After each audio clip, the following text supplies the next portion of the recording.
LeBron, before we get to the basketball, I saw the shirt you wore to the game, and body cam footage from George Floyd's arrest went public today. First of all, if you've seen it, what reaction or emotions did it stir in you? And if you haven't seen it, what message were you hoping to send by wearing "The World Is Watching" on your shirt?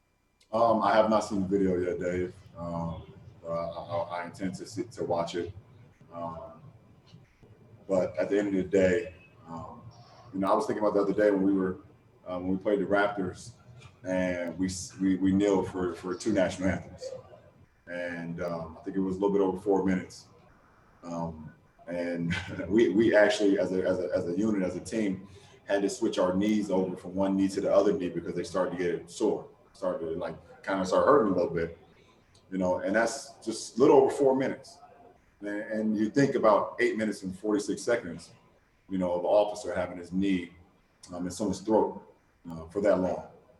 Video or no video, it doesn't matter. No one deserved to lose their life when it could have been prevented, from what I've seen and from what the world has seen. So, that's what the T-shirt is all about, is the world is watching.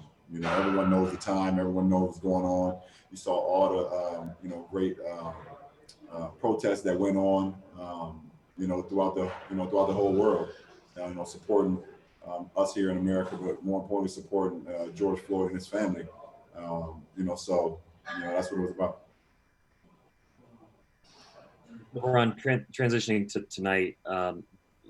What did Anthony do differently tonight, and what did you feel like he brought mindset-wise after the game against the Raptors, where he's being double teamed? Did you feel like he came with a different sort of mission tonight? Yeah, it was very aggressive from the beginning. Even though he was missing some of his looks early on, he was looking for a shot to start the game. Just getting to a rhythm. And he was just, like I said, he was being aggressive throughout the whole game. And when you're a great player, you learn from one game, you adjust, and then you turn into something different the next game. He absolutely did that tonight. Okay, Tanya, Billy. I wasn't originally going to ask this, but I'm wondering, you talked about the protests that have been happening everywhere. With your level of fame, it's hard for you to be in public like that. But is there any part of you that wished that you could have been marching? Yeah, yeah. I had my moments. I definitely had my moments. When I felt like, being visible, out there, protesting, things of that nature. And then on the other side also, how I work as well. That I can be just as effective,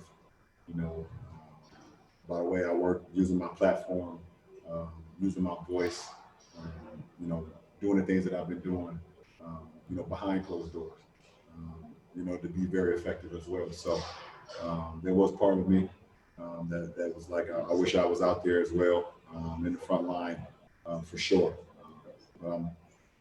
Know how efficient I can also be, behind closed doors, and a lot of things going on. A lot of people don't know, that I'm able to change. You described this as like one big summer camp, and obviously there's a lot of people here who love basketball, but these other competitions going on, and a lot of players here being so intimately involved in them. How does that kind of change the social dynamics that you guys are talking about, the issues going on? There were so many conversations before we got here that, this right here, the bubble, us playing basketball, will take away from the main thing. I think it's been the absolute opposite of that.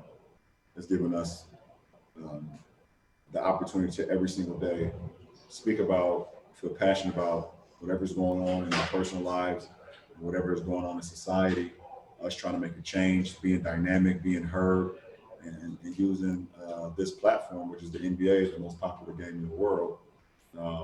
And we've had that support. We've had that support from the league, from the union, and every player, either if he spoke out or not, has felt like they felt empowered. So if they feel like they want to say something, or they feel like they want to hit on the topic, they don't have to feel pressure.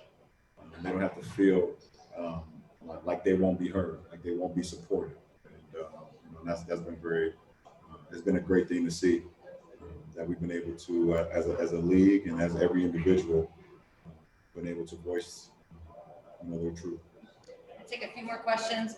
Will, you have a couple over there? Yes. Hey, LeBron. Dan Wicke with the LA Times. You guys have played 6 games, if you count the seeding games now. You talked about all the things that are happening in the world. You haven't seen your family. Is it harder to focus on basketball in the bubble, even though that's all there is kind of to do while you're there? Or is it easier because of those things? Once you get on the floor, the game is the game. It's an opportunity to be able to lock in on the situation at hand, the task at hand, and you keep the main thing the main thing. Obviously being away from your family is an unbelievable sacrifice that we're all making, and it's very difficult. We go on the road and we do, we have road games, and sometimes you go on the West Coast, East Coast road trip where you have 11-day road trips, 5-6 games.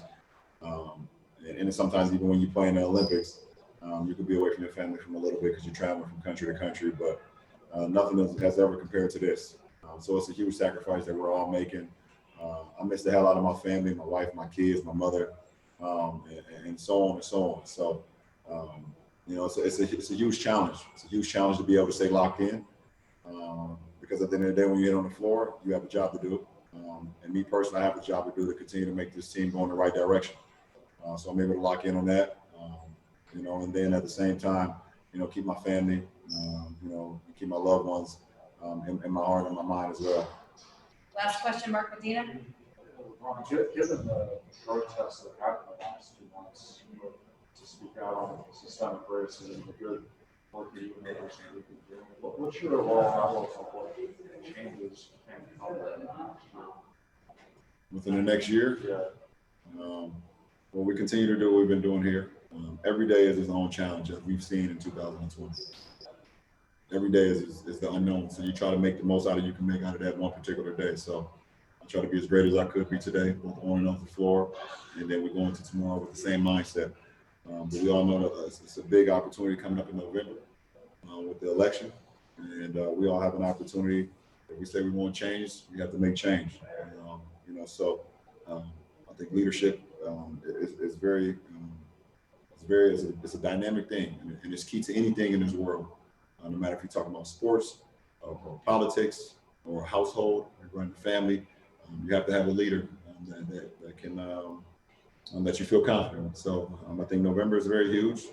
That's why I started more than a vote, and getting people out there to understand that their vote does count, that their word is being heard, and hopefully we can get into our community, especially the Black communities, because they felt like that for so many years voter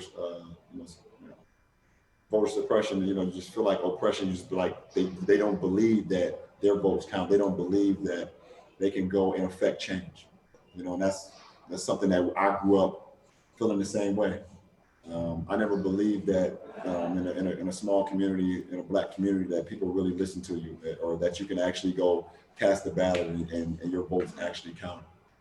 So I'm just trying to educate, not only people in my community, but with the likes of so many other athletes and faces, things of that nature. We're trying to educate people all over the world here in America as well. So, like I said, every day is its own challenge, and that's what 2020 has been like. But in the immediate future, November is huge, and I think we all can say that. Thanks for watching ESPN on YouTube. For live streaming, sports, and premium content, subscribe to ESPN+.